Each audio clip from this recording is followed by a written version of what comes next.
Облыстың мәдени дамуына қосқан елеулі үлесі үшін мәдениет және өнер саласының 7 қызметкері мемлекеттік наградамен марапатталды.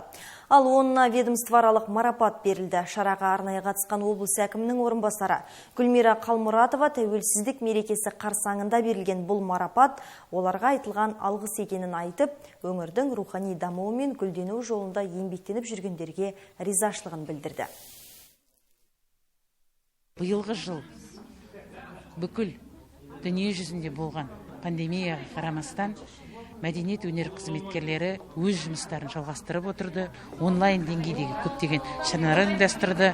Ал бүгінгі награда алып жатқан азаматтар мен азаматшалар, өнер мәдениет қайраткерлері еліміздің 29 жылғы тәуелсіздігінің кезінде еткен еңбектерінің жемісін көруде деп айтуға болады. Барша қазақстандықтарды аталарымыз аңсап армандап кеткен тәуелсіздік күнімен құттықтаймын. Осы мерекемен тұспа-тұс мінекей облыс басшылығы марапаттап жатыр, яғни ерен еңбегі үшін медалімен. Барша ұжымға осындай марапат тілеймін. Барша қазақстандықтарды тәуелсіздік күнімен құттықтаймын.